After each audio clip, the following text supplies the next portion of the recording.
All right, so what's this one about? I got a bear tale of my own, and I'm going to read from this, right?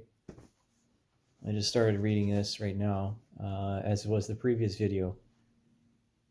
And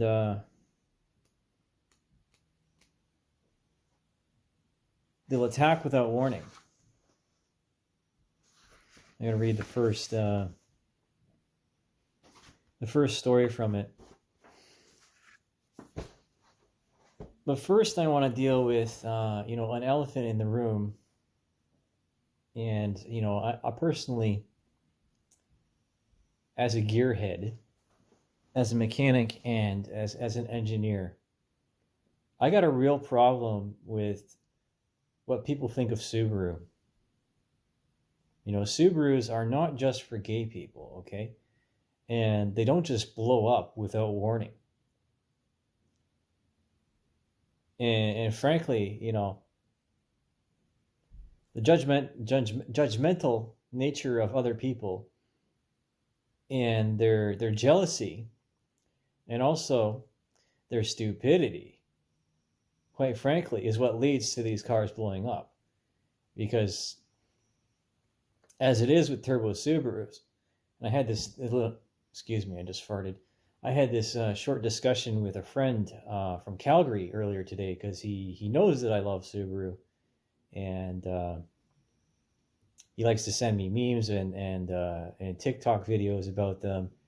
And there's just so much hate for Subaru, and other people have said this too. There's so much hate and jealousy and spite within the car culture.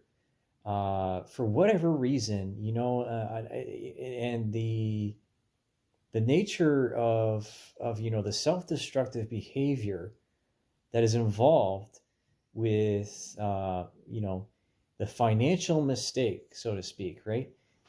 Because again, this has to do with culture in general, in the fact that a lot of young men didn't feel like and haven't felt like they could find a woman that was worth their time and that was worth their effort.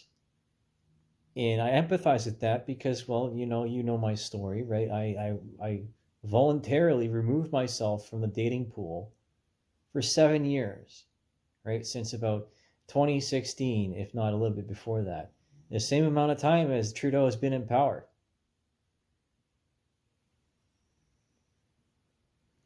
Because there's, the degradation and quality of relationships in correlation and caused by dating applications, for which emulated Grindr and their business model, and then exacerbated promiscuity and the worst behavioral traits of humanity, having to do with dopamine addiction and the instantaneous gratification, which is something that doesn't happen with muscle cars or tuner cars or anything mechanical. A lot of times, if you don't have the money, don't fuck with it. Just be happy with what you have. Because every time that you change something in a system that was previously engineered for a specific price point and a specific lifespan, so that comes into involving planned obsolescence, and of course the length and durability of the materials, the expected lifetime, and compromises made in engineering between again, so durability, ductility, and let's see what else, rigidity, resistance to corrosion, stiffness, rigidity and stiffness are a little bit different from each other when it comes down to the definitions. What else can I remember? You get the point. A track car is not a street car. right? Let's be clear about that. And coming from a line of mechanics, like my grandfather was a mechanic for GM, and my uncle worked in many dealerships, including Chrysler and Chevrolet, for many years. And he still has his ticket on the wall, and my grandfather's ticket on the wall. And he's the man for which I learned a lot of my mechanical abilities from, versus on the job training, and schooling with sheet metal and composites, which mechanics and structures are very different from each other. But we need each other. The same with avionics, because Canada has, the trades are split up into 3 disciplines. And again, the title is aircraft maintenance engineer. Okay, there's a big difference between us and A&P mechanics. Okay, or more similar to ESA certification than the United States. I'm not going to play down the skill and the depth of knowledge of mechanics and engineers in the United States, because it's a little bit different with FA qualifications. But frankly, we deserve respect. We deserve a lot more, just like Subaru deserves a lot more. As people are, the story, as it is with Donut. And me, myself, and a lot of other people are very pissed at Donut for the treatment of the Subarus, because it's like, oh, they just blow up, but really, it's not like that, right? You got to remember that the majority of the platforms that you pick up at this point in time are 15 to 20 years old, in the price point area under $10,000, which is most accessible to any hobbyist. Or any kind of tuner, right? But you're not going to get a lot out of just slapping an exhaust system on it and an intake and then calling it a day. You got to arrest the expectations, because these vehicles, and again, the people of my age and younger come from the era of video games, and the tuning culture that was present. So say you listen to Craig Lieberman with Fast and the Furious, and I know there's a lot, and I know my audience here, right? I know there's a lot of veterans and service people or whatever that like to have a good time. Like, why not, right? I see this joke all the time, where say Buddy Boy goes out, he gets his sergeants, and then he gets his pay raise at E4 or whatever it is in the States. And then goes out and buys a brand new Mustang, but he can't even afford the fucking payments.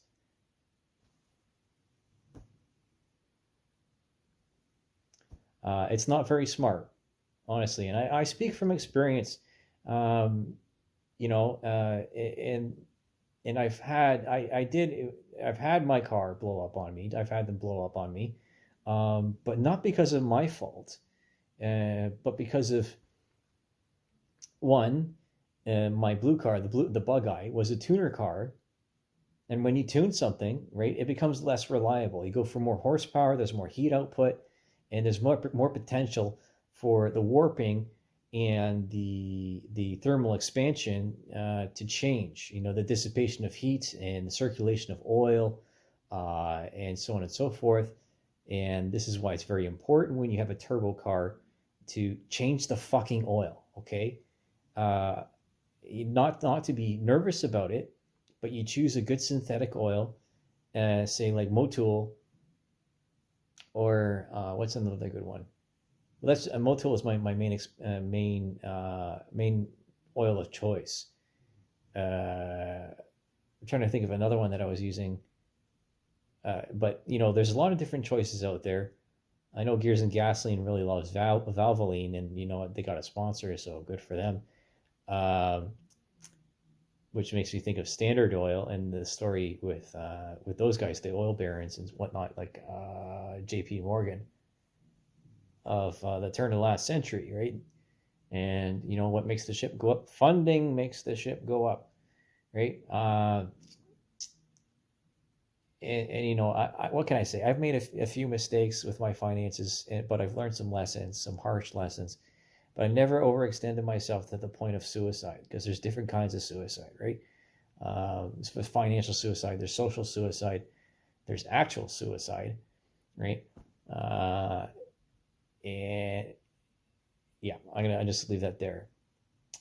Uh, this right? It You got to remember the heritage, right? The history. Again, if I'm going to put this and correlate it to, my eyes are dry, freaking allergy season. If I'm going to correlate this to, say, history or propaganda, because continuations of themes and relating it to my own life and to other people's lives that are watching, that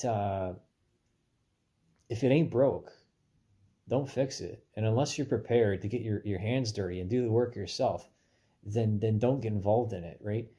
There's just a serious amount of work. And my formula has always been, like, say, like the Chapman or Gordon Murray, where the chassis, and so say like Lotus, right? The chassis is the most important thing, right? And I come from structures, so makes sense, doesn't it, right?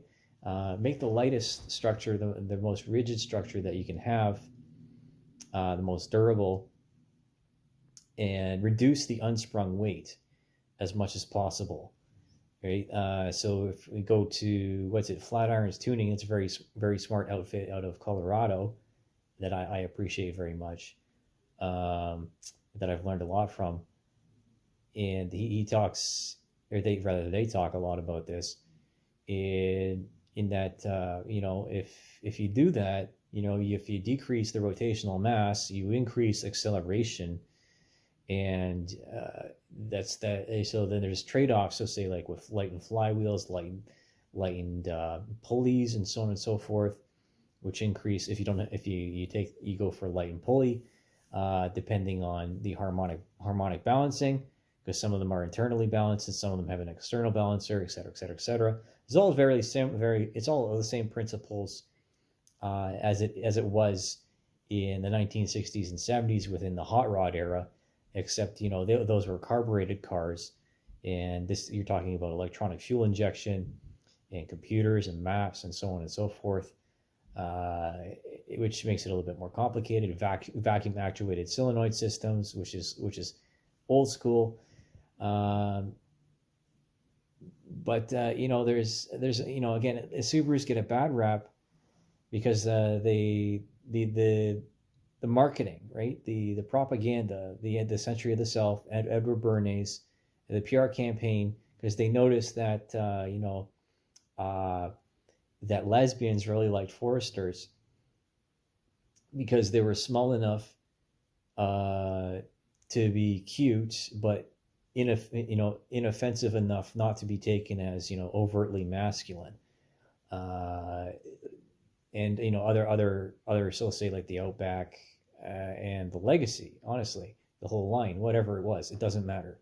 But at a certain point, again, too much support of liberalism leads to slavery, because the death of your user base, your bread and butter.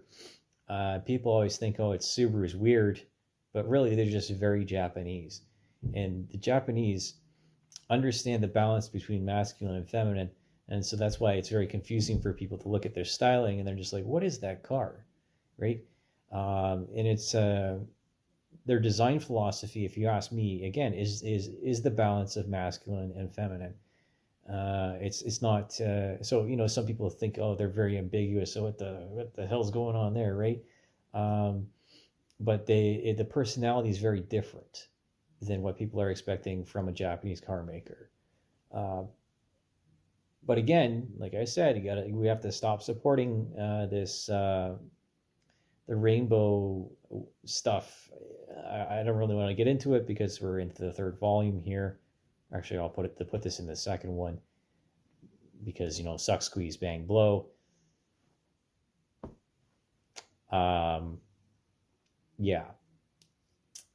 And speaking of bear tails, so what happened to me with my Subaru, my legacy, as this happened, is that I've told people this story before, and this is why contracting is not as good as you think it is. And I didn't want to be a contractor, right? I fell into it. It just happened.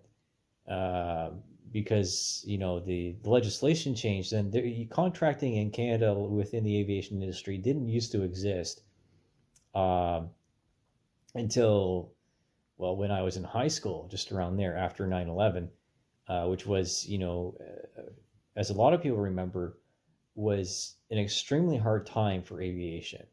And, uh, understandably so. Had the grounding across North America of the entire civil aviation fleet, and then you had the headhunt, and then the ramp up of going to war,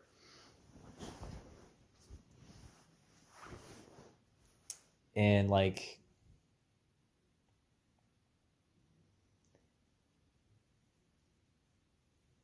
things change, things change. So the tale goes like this: in that it's just after COVID is really starting to ease off. So we're talking about not this past fall, but the fall before. So basically, just over a year ago, and I was working on the car. I was preparing it because I knew that I did replace the motor because I picked up the car from a person that was not forthcoming. And as is the story, the thing blew up within, I don't know, an hour or so of me picking it up from the person. And we had a specific dollar value set. It was about $4,500 for the car. And the legacy is sitting out there is a 2007 GT. And like, it was no fault of the person that owned it. It was from neglect, because there's something in the car, and it's ABCS filter. It's a banjo bolt filter, and they're supposed to get changed with every service, but people don't understand that. They don't know that, and this is the main feed line to the turbo. And again, corrosion happens, right? You got to remember that corrosion happens not only externally but internally upon it inside of the lines, and over time you can have calcification, and you have a reaction between the coolant and the oil and the copper and the other materials that are inside the turbine that are heat resistant, but over time, because of thermal expansion, right? They lose their hardness, and then all of a sudden they start sloughing off and flaking, and that's why you change your oil, right? Is because as it is with the main bearings, right? Once you start seeing copper, then that's into the softness, the softer part, because it's hard on the outside and soft on the inside with the main bearings, just like a katana. What can I say? Going further, if they were using cheap oil, right? If they're using the incorrect coolant, and the coolant has a specific temperature, under 200 degrees, just under 200 degrees. This is what I learned from the engine builder, is that Subarus like to run hot. So if you push them without modifying the cooling system, or at least adding an air oil separator, which is, again, reduces detonation, because, detonation is what happens. The explosion happens before top dead center. And then you have this shock loading, okay, with this stoichiometric process. So the air fuel mix ratio. And I just use this and reminded of it to AVE. He's talking about spontaneous combustion with linseed oil, and there's a lot of preconceived notions about that, and yeah, I wouldn't keep, and I don't try to keep oily rags or shop towels, uh, in a confined space or out in the open. You try to get them into a fire tin as soon as possible, especially if you get mixed with other solvents, which are very much available and routine within the aviation world. Obviously the safety here. I'm not doing this for demonstration of performance. I just want to tell you a bit of a story. It might end up being a little bit longer than I expect, but whatever. This is how a conversation is supposed to happen, right? You're supposed to get into detail, and I'm not going to treat you out there as an idiot. I know everybody has varying levels of knowledge and understanding is not knowledge, and knowledge is not understanding. You can have understanding and not know what it is, not know what the terminology is, and you can know something knowing what the terminology is and not understand, the process or how something works. This is the difference between a practical education and a theoretical education. So, I'm doing everything I can to, just before we leave, and I'm under the gun, so to speak, uh, and I'm getting harassed by my uncle, because he doesn't understand everything that's going on. He never got into Subarus until I did. He didn't get into turbo Subarus until I did, and he didn't never really messed around with them. He was always a domestic guy, right? Having worked for Chrysler and GM, and then his own independent mechanic shop in the Bruce Peninsula for, I don't know, close to 20, 25 years, something along those lines. And credit where it's due. And going forward from this, so I'm hooking up the OS. I buy a bunch of butane because gasoline has become uh, a rare commodity, and the price here in Canada has steadily been increasing over the years, as it has in other countries. But it has been exponentially more expensive and more in line with the prices in Europe, uh, just because of, I would say, environmentalist propaganda, and the whole carbon neutrality thing. And it's not carbon, in my opinion, as an educated person, and having an amateur's understanding of the atmosphere, that and the closed loop, and the circuit and interaction of all things, gas, liquids and solids, and then plasmas, that it doesn't quite work the way that we think it does, especially with condensation nuclei, and dispersed particulate, and the ratios of the gases in the atmosphere, that it's yeah the carbon dioxide is not as important. Sorry, it's not, is it not that it's not, it actually is absolutely essential because of photosynthesis, and how trees require it to exist, and how we have a symbiotic relationship with the environment. That part is complete and utter bullshit. It's a war on carbon, is a war on people. It's plainly stated like that. And I'm an environmentalist, right? I am. I'll say that.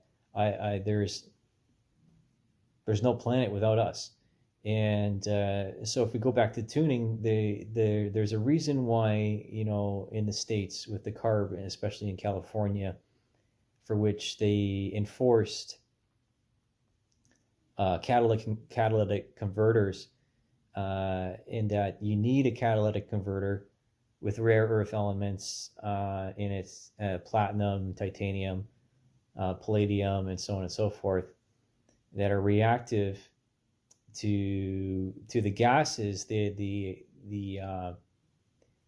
burnt off gases from combustion, because carbon monoxide poisoning is absolutely terrible, and a lot of old school mechanics suffered from it because of confined space, or lack of understanding and exposure.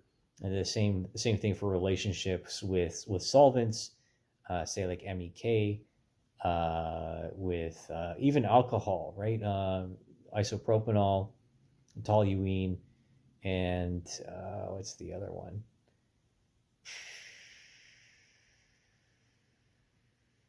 It doesn't matter, right? It doesn't matter. Those are the three main ones that are used. Oh yeah, then acetone. That's right, acetone. And so that are readily available. And the MEK, in my opinion, should be banned in Canada. Its long-term effects are not very good, but there's a replacement. It's called Dystone DLS. And again, ramblings here, going from all over the place, but I'll bring it together in the end, having to do with this bear tail, because it's gas, right?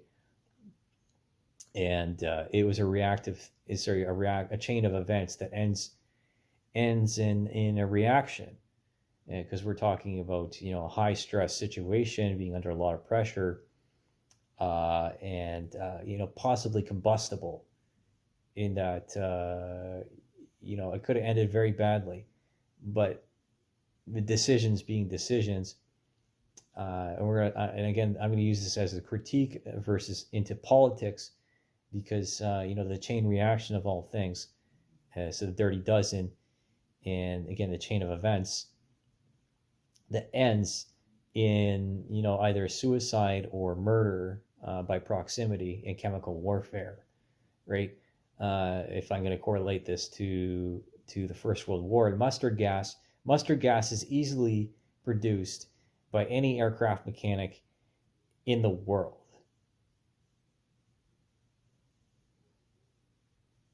Let's not forget about that. We're educated about it for a reason, because we can fumigate an entire hangar just by mixing two particular chemicals, and it's a completely and utterly devastating. And I'm not gonna. This is trade information, and I'm not interested in distributing it. So you're just gonna have to pay attention to your WHMIS and your hazardous materials, right? Same how gasoline and butane, hydrazine, right, are all very important chemicals to be aware of.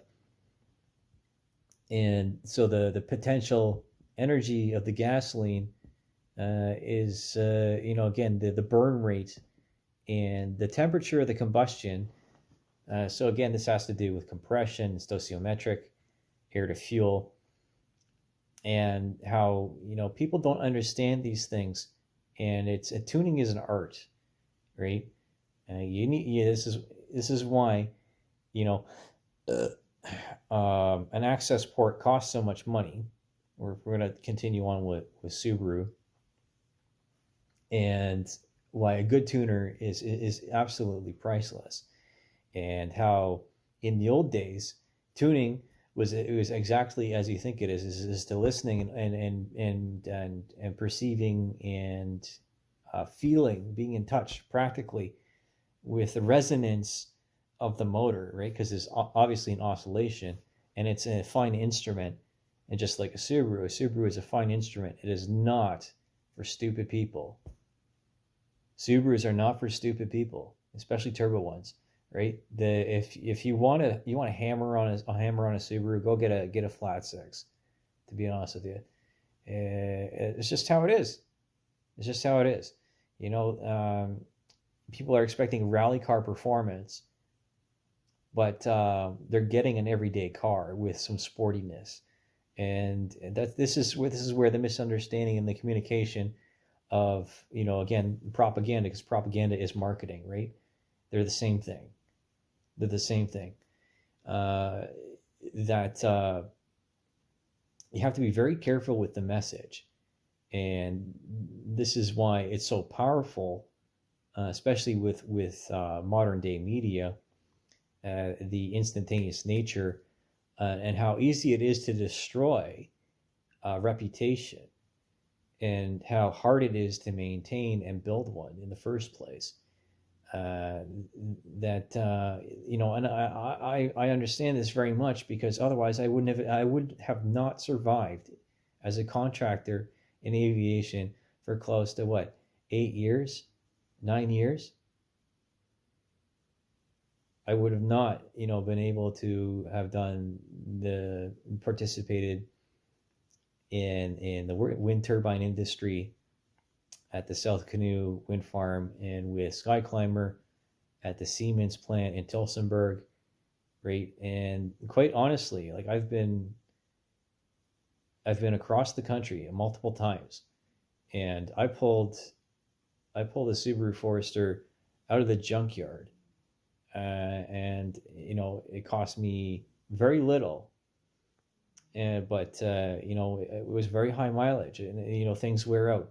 I don't blame the motor or the high school students that worked on the original motor, because it was burning oil, and when things get older, the ring gap gets larger, the cylinder walls, they wear down over time, and because of the maintenance histories, you have to be very careful with a number of owners, and because of the arrangement with the horizontally opposed, you're going to have differential wear, and the rocking up and down, right, this inside the cylinder wall is very different from other vehicles, and this is the same way with Porsches, and hence why Porsches cost so much to maintain.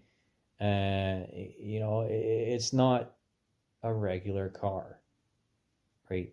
A Subaru is more like a BMW or an Audi than it is a Toyota, right? Not that I'm not going to put down Toyota, but Toyota has a reputation for making the most reliable vehicles, and Subaru is same with Honda. But if you're going to go by the comparison in countries, but Subaru being a smaller automotive company supported by a large conglomerate of Fuji Heavy Industries, including an aerospace division, which is again part of the reason why I appreciate Subaru in the first place, and why I support them, because of Subaru produces a version of the Huey. Many people don't understand that they produce a version of the Huey for domestic use, and they produce other things too. They produce a trainer, domestic trainer, and also aircraft engines. And again, this is not common knowledge, because everybody wants to hate on Subaru because they supported the gay community, and because they were good customers. And I don't blame them for chasing after good customers. If I'm going to be in business and I have reliable source of income, what does it matter what that person does with the product they're after, right? It doesn't matter. You come in, you buy their freaking car, you take care of it. Hopefully, you don't beat up on it. Thank you very much. So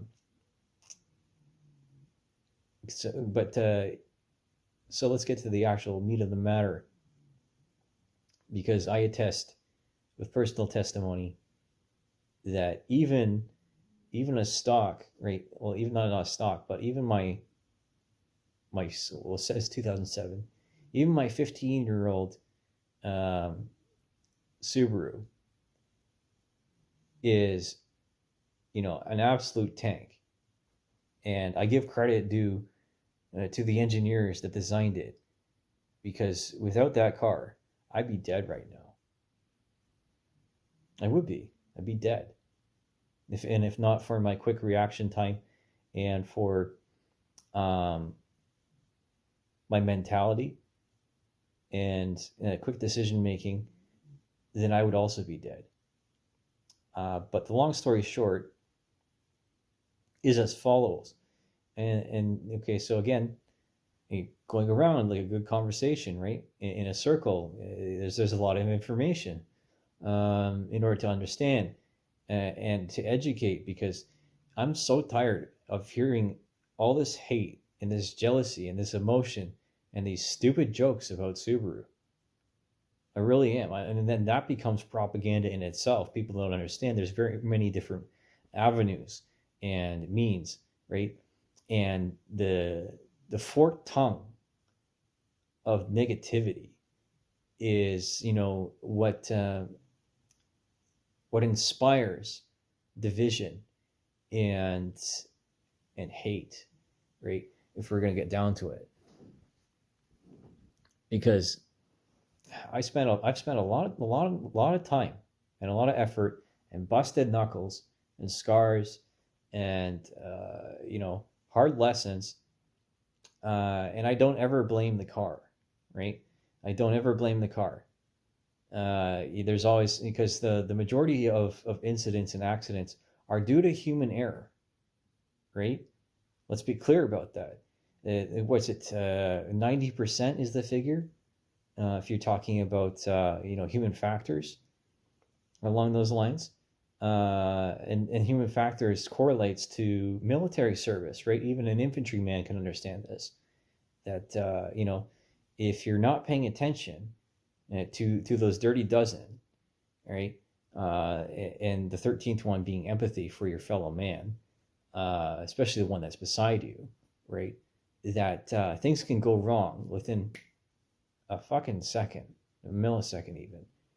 So it's like, that's why the military has orders, and for if the majority of them, if they're reasonable orders, you follow them, because if you don't follow orders, you could die, right? The life experience of senior people is indispensable, right? But even they make mistakes, and even I've made mistakes. But it's once I had the car back together, and then I specifically engineered this vehicle with some help, right after,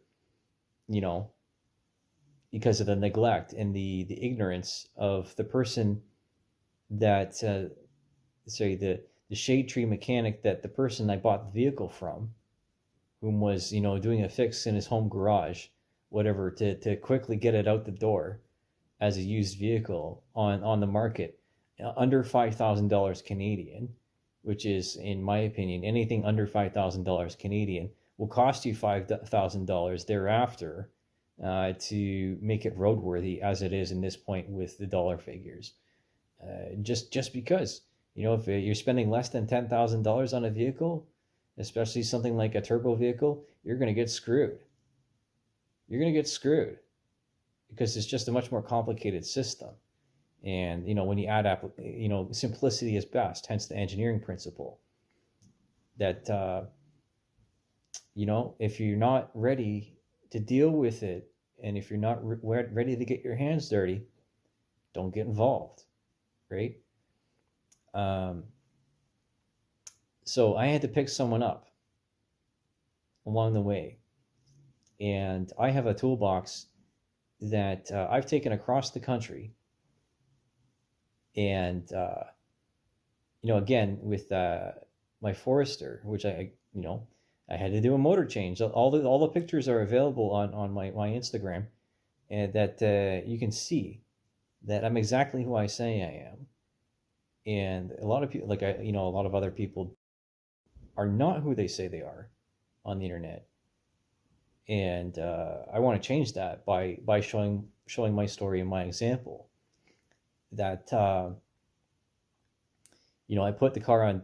The Forester was a very good car, but it wasn't comfortable, and the cruise control wasn't working. I was not prepared or willing to deal with that issue. So I drove that car after the motor change. Again, the motor change was not my fault. It was not the fault of the people that worked on it. It was just the fact that, again, old cars will burn oil, especially horizontally opposed vehicles. So if it's an older vehicle, every other fill up or something along those lines, you pop the hood and you check the oil. That's it. Simplicity is best. You can't. This is why I don't like a lot of electronics, is because electronics fail over time. Like the connections, when exposed to the elements, even with the improvement of the insulation material, gets worn out, especially after 10 years, 10 to 15 years. You can't expect it to act like a brand new car, and you can't hammer on and abuse these vehicles, expecting them to act like supercars or video game cars, right?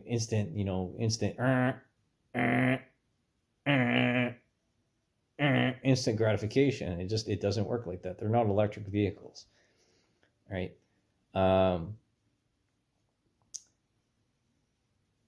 So I have my toolbox. I have my two pieces, and in combination, their weight is around 500 pounds.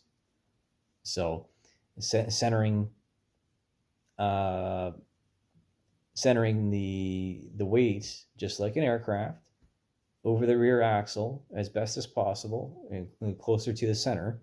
Again, so we're talking about uh, weight distribution and loading, which is very important in an aircraft. Considering the accidents that have happened with load shifting. Um, I have that one video in my mind from Afghanistan. Was it 747 or something along those lines, and they lost their lives.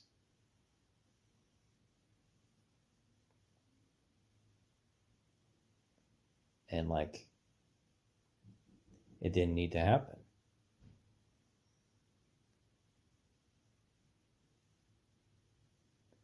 Um, I picked someone up.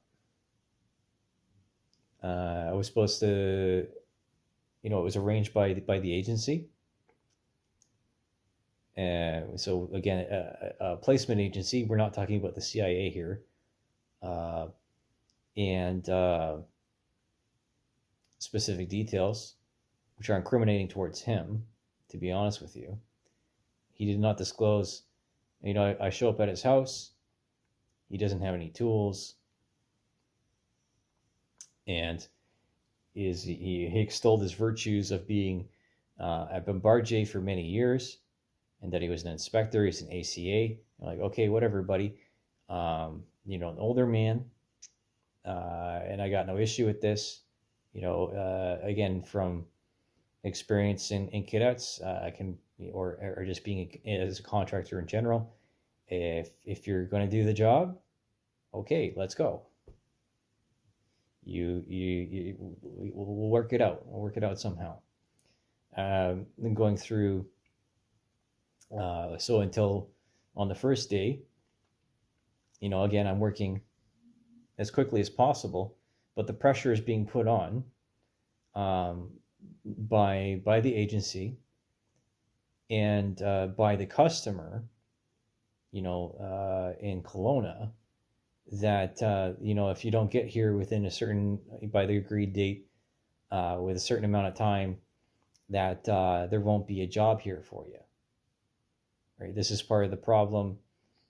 With again, there's perceived pressures, there's felt pressures, and then there's actual pressures with deadlines and with scheduling and with budgets and so on and so forth. But these things are absolutely meaningless when it comes to the value of human life. Absolutely worthless in comparison, right? And by the end of, say, 7 hours on the road, so I'm leaving here from London up through Barrie. I pick them up in Barrie, and I get to one of the first gas stops past Perry Sound, somewhere around there, and the man tells me that that he didn't have any money, and that he was relying on me for the entire trip. And I'm just like, you have $1 million house. And then he tells me, oh, my license has been suspended.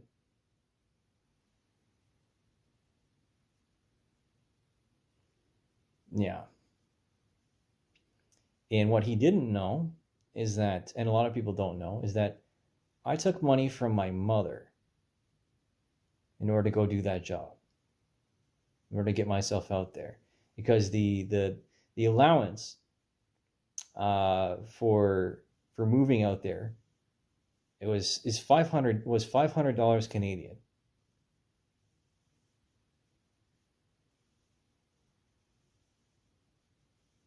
And this is criminal, right? This, if I'm going to go by testimony, it is. And the fact that the regulators did nothing about this and allowed it to happen.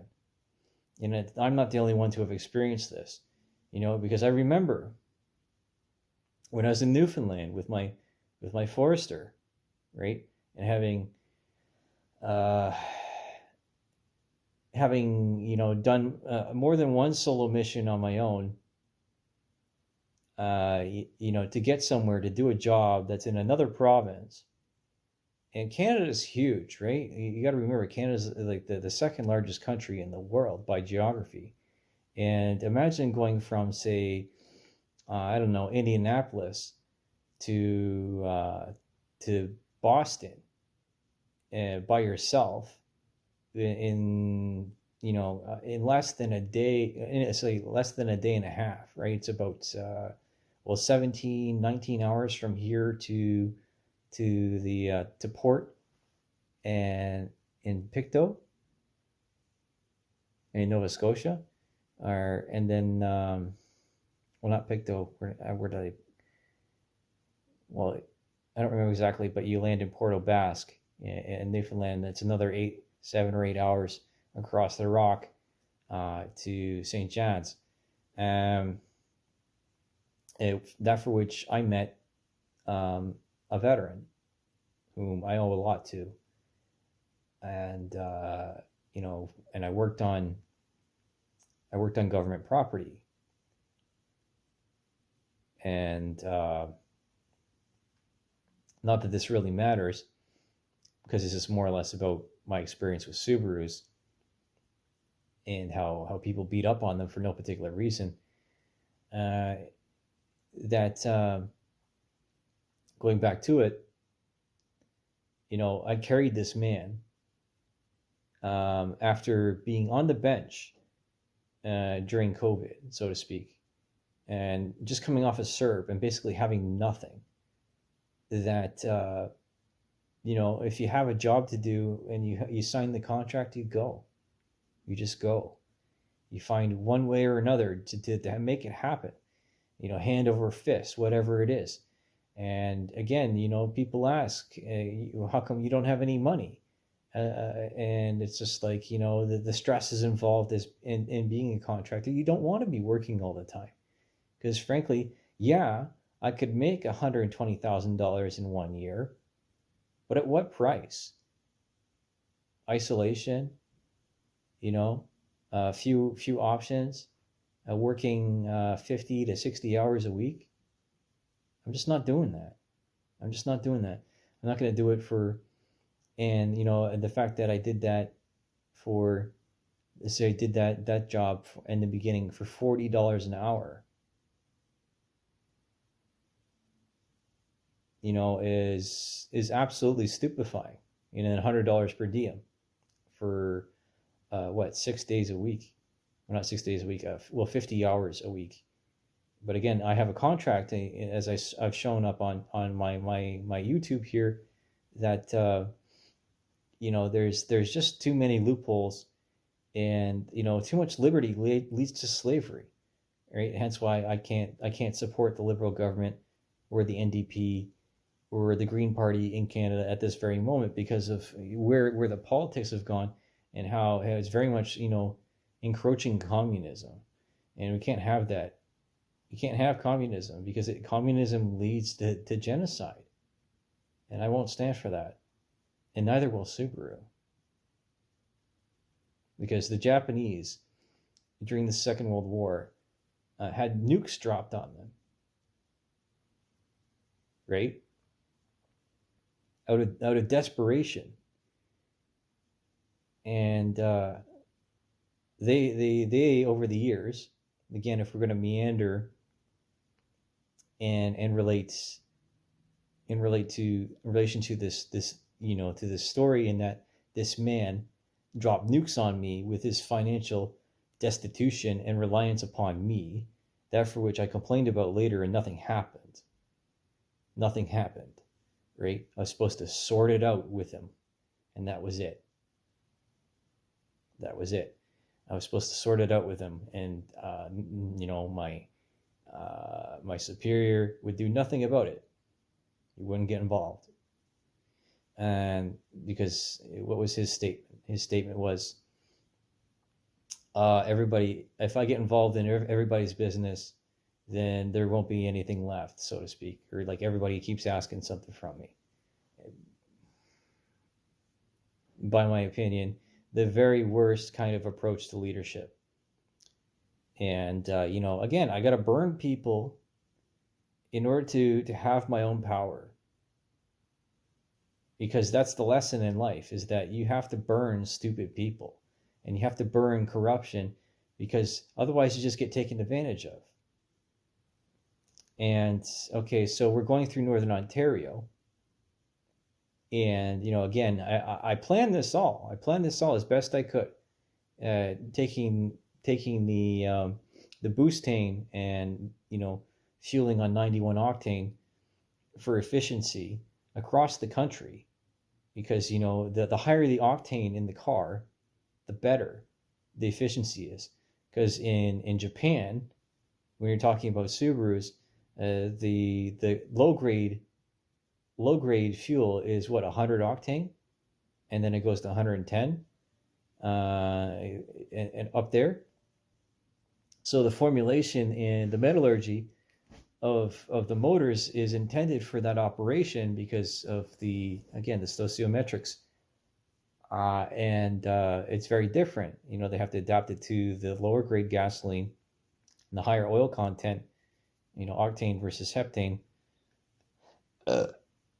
in the gasoline from North America. And so the fatigue rate, we're talking about a huge amount of pressure here, not felt pressure, but actual pressure to get it done, and to get there. And so somewhere outside of Winnipeg, like close to at like 11 p.m., I'd say about an hour or so, or a little bit less, outside of Winnipeg to the east, I ran over a bear carcass. It was in the left-hand lane, and it was lying across, and I didn't see it until it was within the range of the headlights. And it basically, what happens with wildlife, even if it's dead, right? That you don't move the steering wheel, you don't jerk, because that's how rollovers happen. And if you're lucky, it bounces off the front and goes over. But there's a lot of swamp donkeys up there in Northern Ontario, so you better be making noise, or have a lot of light. And wildlife aren't stupid, especially up there, so they'll know if you're coming, if you're making a specific frequency, hence the deer whistles and so forth. And I gotta tell you, when you got a turbo Subaru, it's very useful, because the higher pitch that comes out the tailpipe, especially in such scenarios, that it travels, right, lower frequency vibration through the ground, higher frequency through the air, in order to avoid collision with wildlife, and to let people know you're coming, right? Because if you think about how much weight I was hauling in that car, it was basically at its maximum capacity with myself, the set of wheels and tires, the winter tires, knowing that I was going to stay in Kelowna for a long time, at least, and the luggage.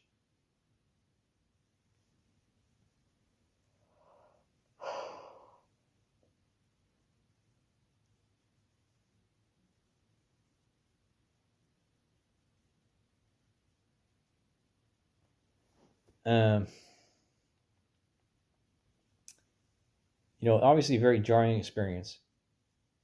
And, you know, I was able to pull over. Some natives asked me what happened. And he said, "Oh, I don't know, I hit some wildlife or whatever," and check over the car. Uh, Look underneath, do an inspection, to see if everything's okay. But it wasn't. And I didn't understand exactly what was wrong with the car because it wasn't responding the same way. But it actually there's I have pictures of it, and I know there's something floating around the internet somewhere, that it collapsed the exhaust, as it tumbled, and we basically, because the car went over top of the carcass, and at least I hope it was a bear. I really do. But there's no way I could identify it at that time. No freaking way I'd be able to identify it. What can I say? Um, and I get to Winnipeg, get to somewhere where there's more light, do another inspection, but something's not correct. I take it to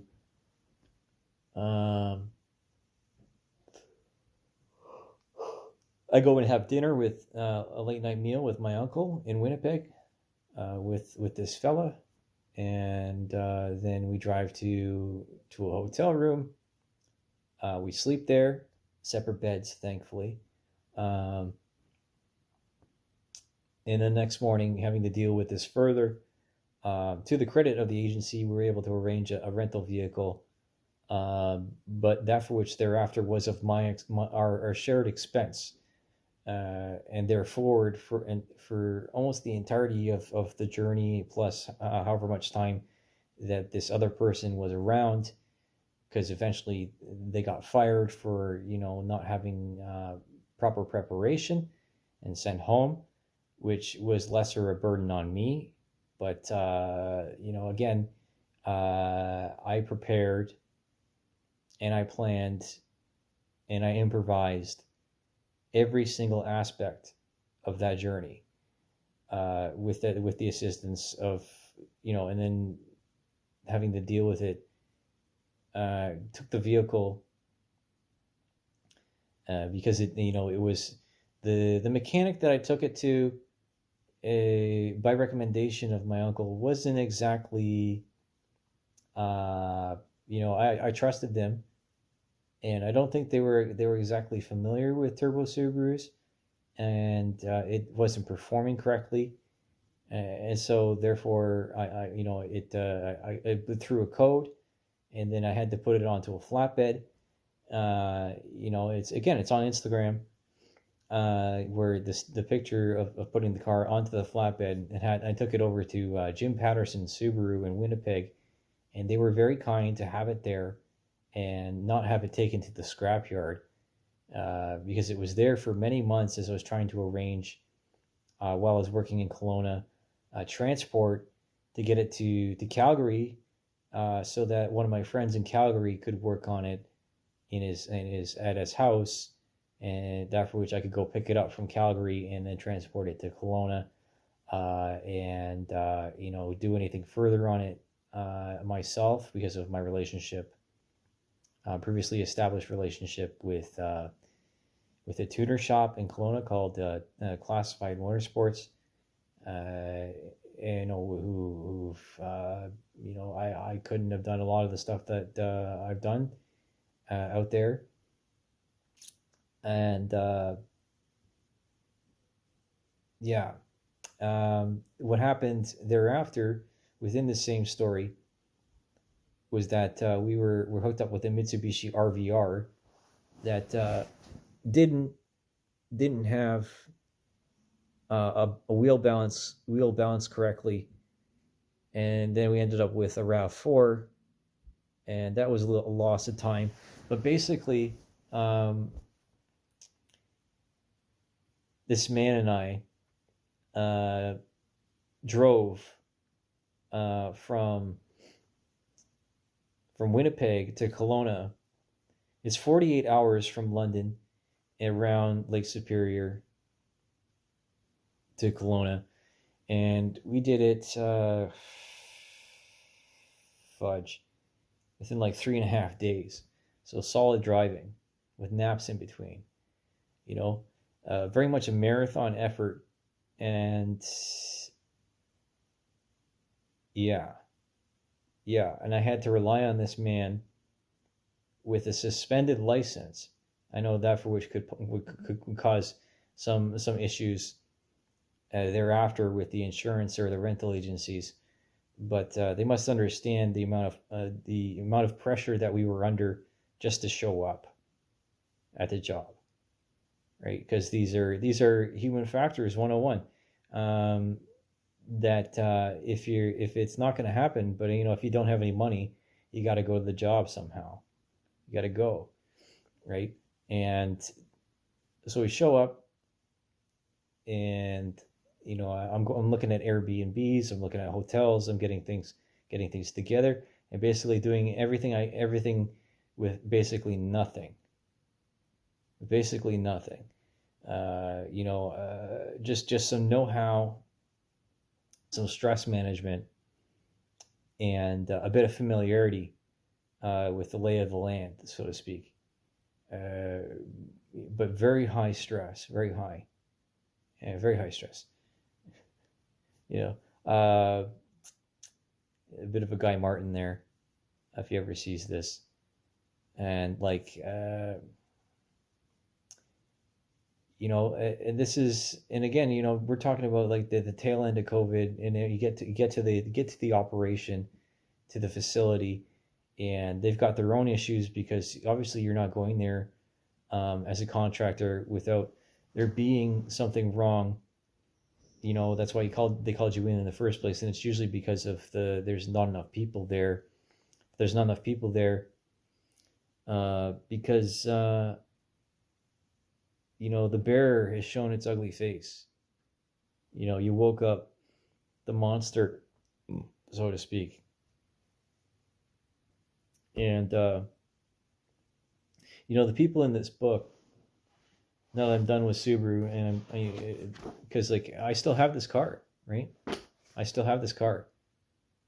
I still have it, and you don't give up on who or what you love, because it'll reward you someday. It really will.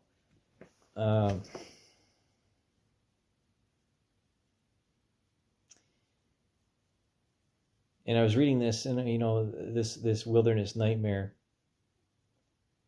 and the lines in the first thing that comes to mind, and in some of this is just like, holy fuck, and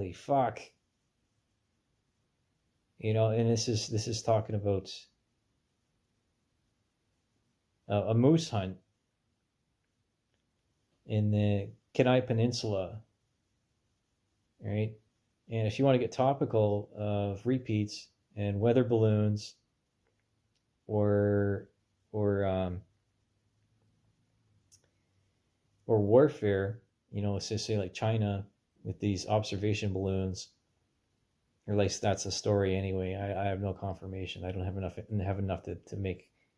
I don't have a flight tracker to deal with that, and I'm not interested in looking it over. But the Japanese, they used balloon bombs. Excuse me.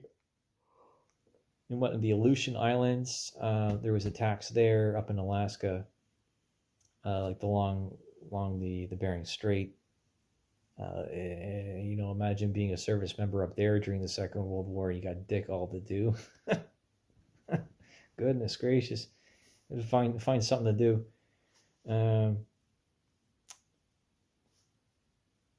Anyways, so I'll read this now because sometimes you just have to persevere despite any injury.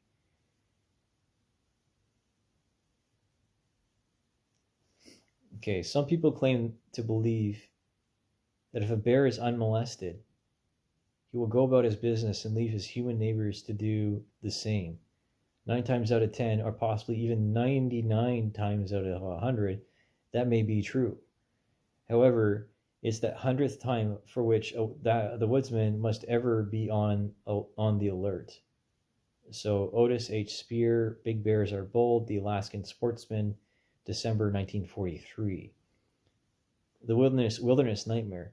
Before I get into this, this really attributes to how people of that era were very different than people of my era and even of boomers, right? Uh, the greatest generation and then like the lost generation or whatever you want to call them, just completely, utterly different breed of people with much harder lives.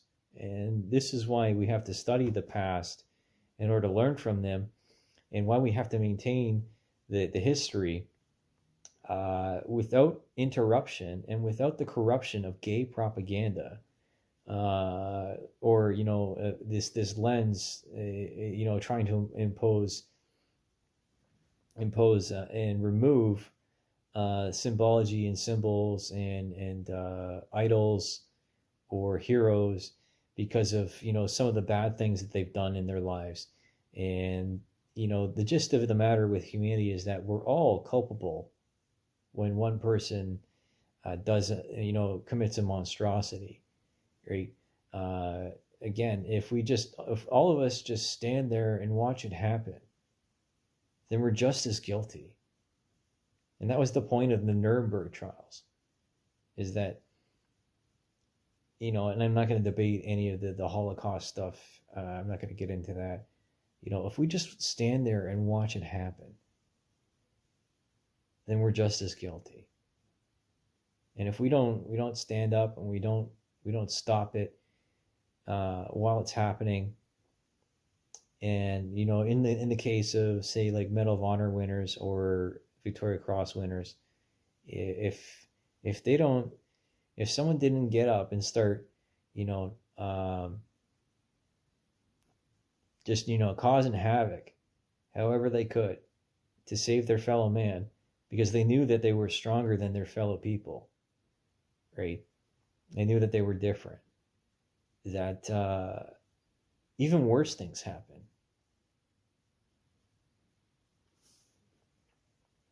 So, Wilderness Nightmare. The following account was adapted from a story given to me by Al Thompson, which was written by his wife Joyce, entitled Wilderness Nightmare.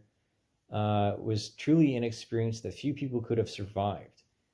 Few encounters this giant of beasts in hand-to-hand combat, and lived to tell about it. Joyce's story is a tribute to their preparation experience, cool-headedness, and determination. So, again, we're talking bear tales here. And Kelowna, the name is the great, or it's the Great Bear. And we'll go further with this.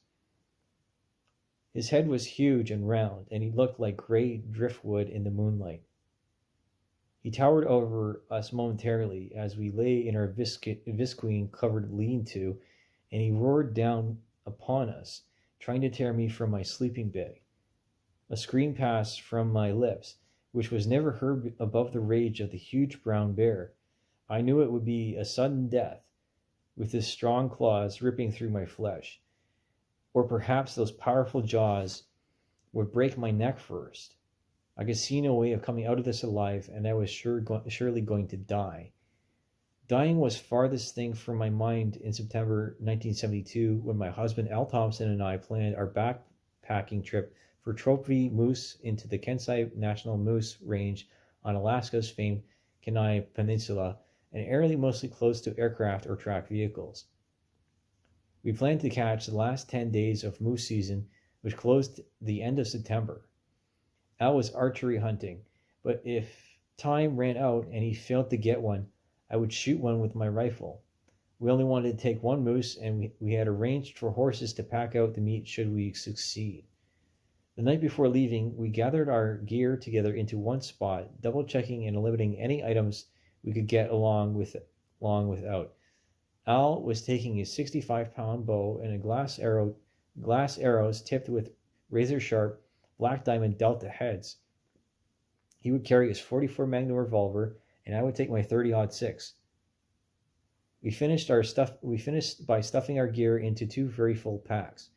The next morning, a friend dropped us off at a horse trail where we would start our hike, thus eliminating our leaving our truck.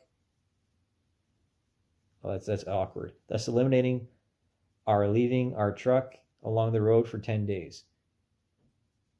Along the road for 10 days. We adjusted our packs and started down the trail on a typically beautiful Alaskan fall day. The leaves were golden, it was warm and sunny, and the smell of Alaskan autumn filled the air. 8.5 bone-weary hours later, we reached the area where we wanted to camp. Every muscle in my body ached and my feet were sore. As it was almost dark, we made a hurried camp, fixed something to eat, and turned in for the night. The next day, we developed our camp into a very comfortable one. We built a lean-to out of logs and clear plastic, placing boughs on the ground for a mattress and covering them with a plastic floor. The front of the lean-to had a plastic flap to close out the cold night air. Al built a makeshift table from a piece of wood we found. We gathered an abundant supply of firewood and picked up paper and litter left behind by others.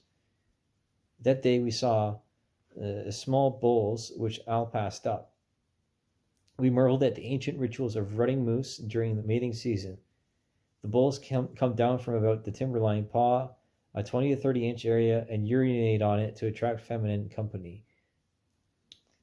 On our third day, we started out at daybreak and spotted 2 bulls with 60-inch spread antlers calling to challenge each other, but Al was unable to get close enough to either for a shot with his bow. We walked about 8 miles. The day had been sunny and warm, but the warmth disappeared with the setting sun. After eating our evening meal and cleaning up camp, we sat enjoying the magical quality of our campfire. The moon rose full and bright and bathed our camp in moonlight. The campfire glowed, and the only sound was the crackling of the fire. I placed more logs on the flame, put on a pair of long underwear, and crawled into my sleeping bag. Before crawling into his bag, Al located his matches, a light, placed his .44 Magnum on a piece of yellow paper towel for easier spotting, and laid my 30-06 by his side with the safety off and a shell in the chamber.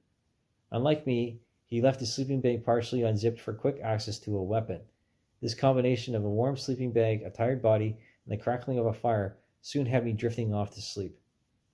I had awakened about 4 a.m. by Al's whispering into my ear. He had sensed something and whispered to me not to move, as something might be out there in camp. I listened, strained to hear a sound which might locate an animal. As I kept watching into the moonlight, I saw the silhouette of a brown bear move alongside me. Al did not see the bear from his position. The animal was only inches from me, with just the plastic between us. It didn't make a sound. It seemed to be moving away when all of a sudden the bear was on top of me. He plunged to the top of our lean-to with a bellowing roar. This is Al's first sight of the bear. Al grabbed the rifle, but with the impact of the bear, the rifle flew from his grip. For a fraction of a second, the bear appeared confused as the logs broke and the plastic tore. He stood on his hind legs, towering over us.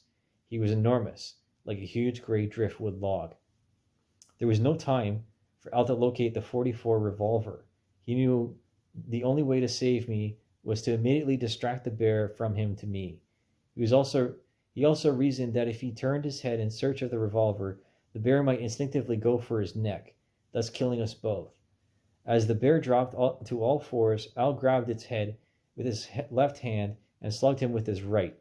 The bear grabbed Al's left forearm in his jaws and, by standing up, pulled Al out of his sleeping bag, tossing him through the air. He landed at the foot of the lean-to. Like a flash, the animal was over him. The claws ripped through Al's right side, almost penetrating the lung, and pinned Al to his chest. His teeth raked along Al's skull and managed to grip the scalp. The bear picked up Al with its mouth and one foreleg and ran on 3 legs. With Al dangling by his scalp, the bear stood straight up, shaking his head violently as a cat with a mouse. Al's feet never touched the ground. The bear ran a distance of approximately 25 yards, and a large portion of scalp tore loose from Al's head, causing the bear to momentarily lose his grip. While all this was taking place, I rose, realizing the heavy weight of the animal and the horrible noise was gone. Al's sleeping bag was lying beside me, empty. I had not seen Al struggle with the beast because my head was covered and I was baffled as to where he and the bear had gone. I stood up in my sleeping bag, pulled it down, stepping out of it. Searching for a weapon, I saw the 44 lying on the yellow piece of paper towel. The rifle was not in sight. Where was Al? Where was the bear? Even though it was not total darkness, I could not see any movement or forms nor hear any sound. I had a strong feeling of danger and the bear charging at me at any moment. My first impulse was to run, to get away from the area. My common sense told me that my best chance was to stay in the clearing and in camp, as the bear would overtake me, and heading to an area of denser cover would only tend to give him more secure feeling. My next thought was to stick the revolver in my waistband and try to climb a tree. Unlike black bears, brown bears do not climb a tree unless they pull themselves up by using the limbs. I was dressed completely in white, including socks, which must have made me very visible as I moved in the moonlight. The trees were large with no limbs, low enough for me to reach. Dismissing any chance of escape, I cried, "God, please help us," and braced myself, holding the revolver in both hands. I may not kill a charging bear before he got me, but I would not give up my life without a fight.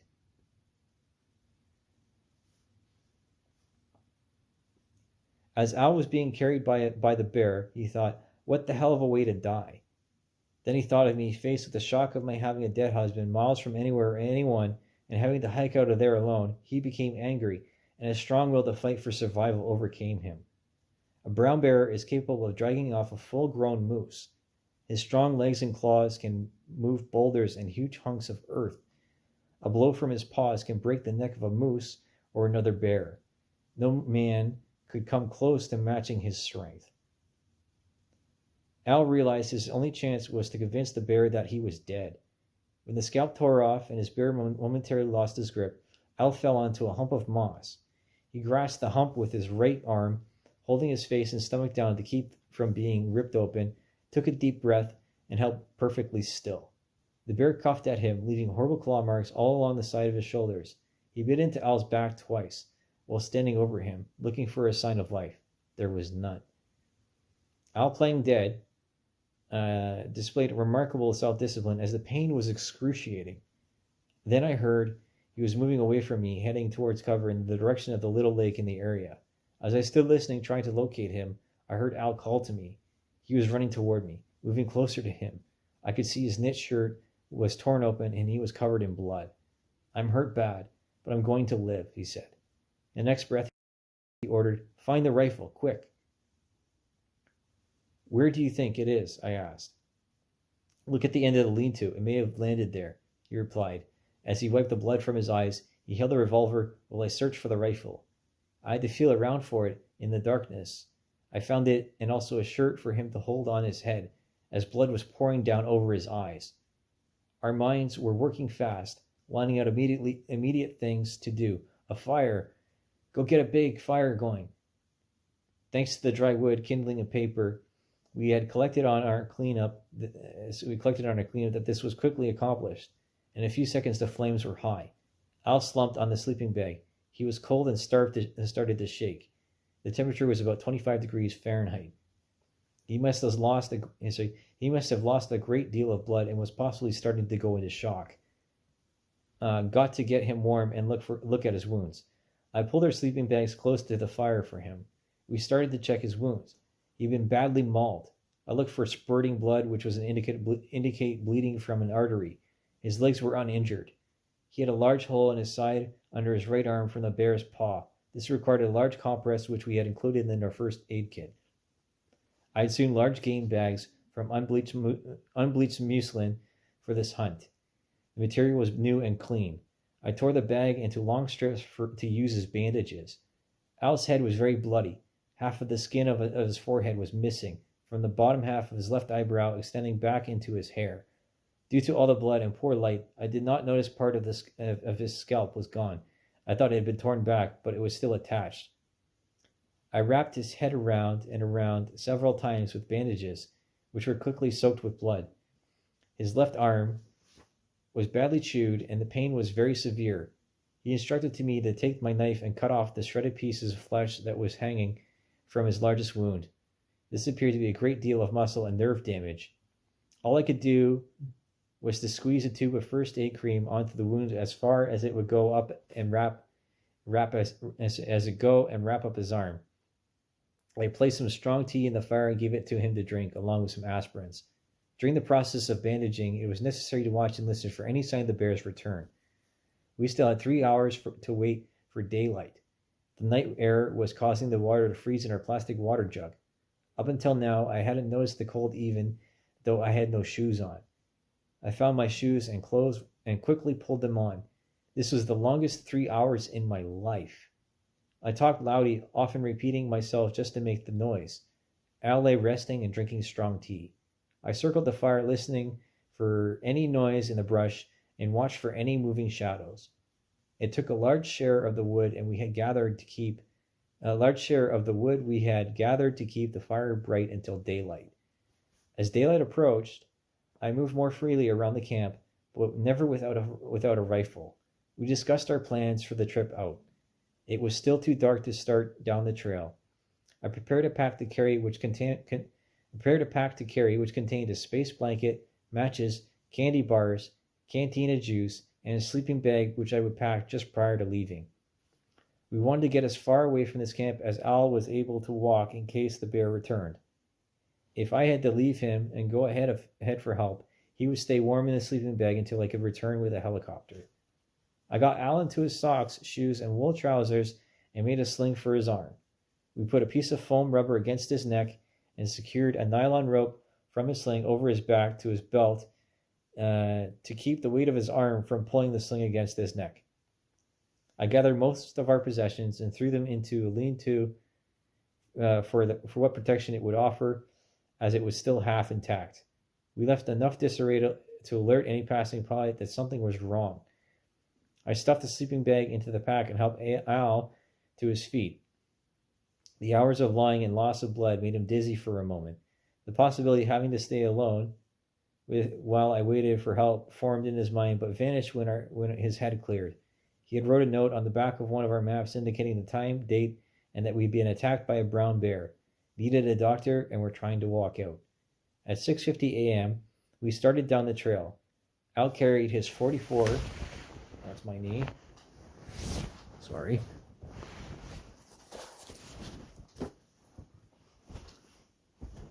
Al carried his .44 revolver in his right hand, and I followed with the pack and my rifle. The brush was thick in places, and we stayed close together, preparing for another bear confrontation. A short way from the camp, we saw fresh brown bear manure in the trail. A short way from camp, we saw fresh brown bear manure in the trail. A bit of awkward sentencing. Since we had not seen any such sign, on our way in or while hunting, we had good reason to believe that the brownie that attacked us had passed through here sometime during the early morning. Al set a fast pace, and my walk was hurried to keep up with him. After covering a few miles, Al put his revolver into his holster, and I put my rifle on my shoulder. He kept up with the same pace, even up the hills. I was forced to rest a few seconds on the steeper hills. It was a beautiful, clear, sunny day, and as the ground thawed, it became slippery. After about 10 miles, I found myself getting behind. It was miraculous that Al was covering ground. He had lost several pints of blood, and was a great deal of pain. His head rested on his shoulder, as a result of being hit on the side of his head, and yet he was still going strong. We passed up several good clearings where a helicopter could easily land, but he didn't want to stop. With God's help and Al's determination, it appeared that he was going to walk out the whole way. As we neared the road, I became concerned that I might have to leave Al and hike several miles into Soldotna.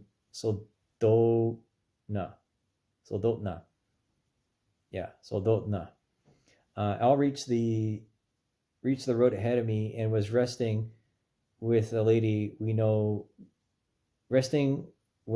know drove up and saw Al beside the road. She was on her way to Soldotna, and as I arrived, Al was asking her to notify the troopers to send an ambulance and call the hospital.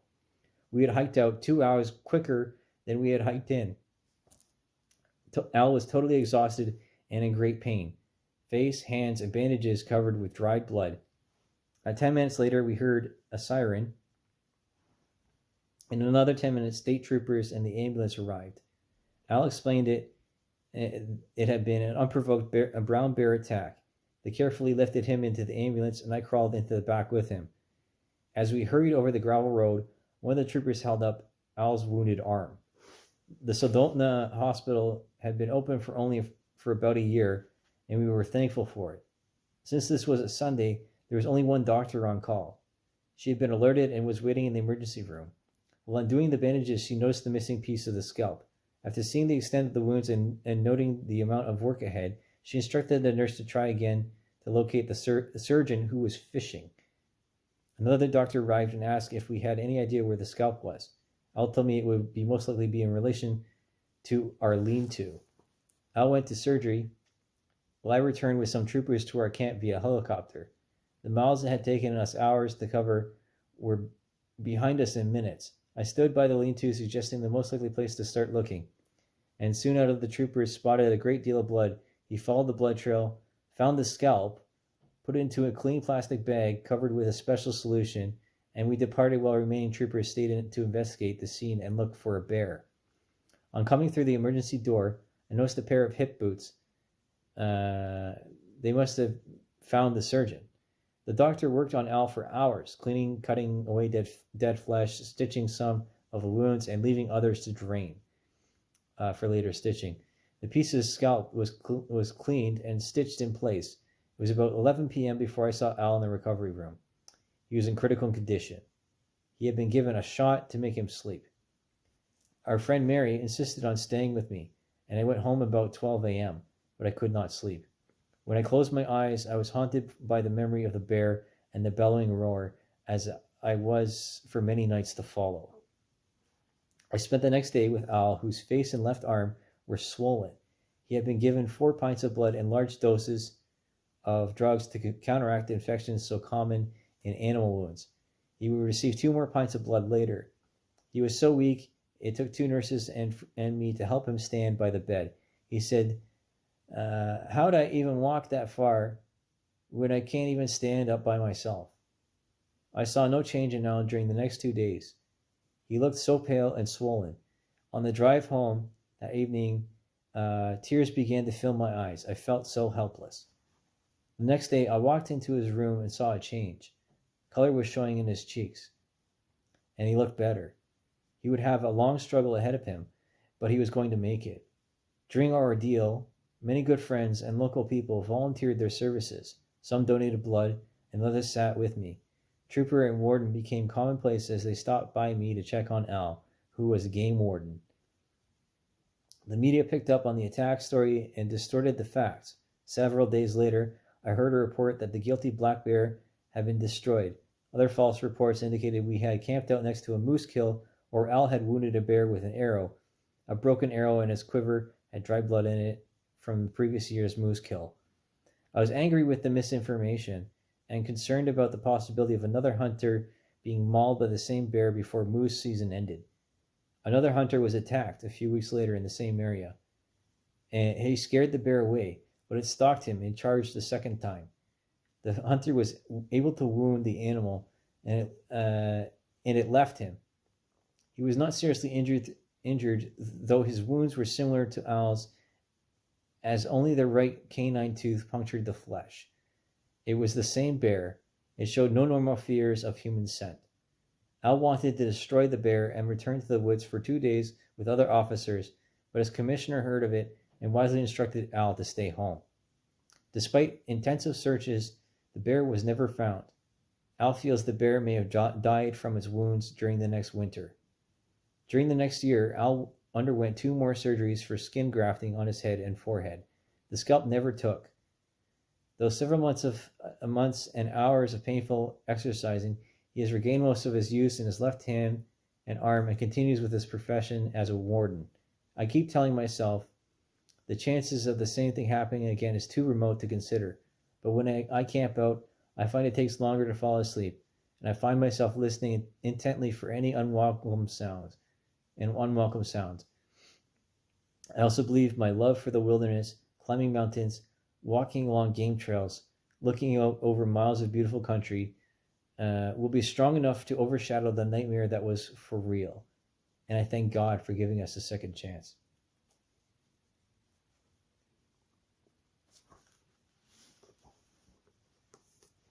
We're a lot stronger than we think we are.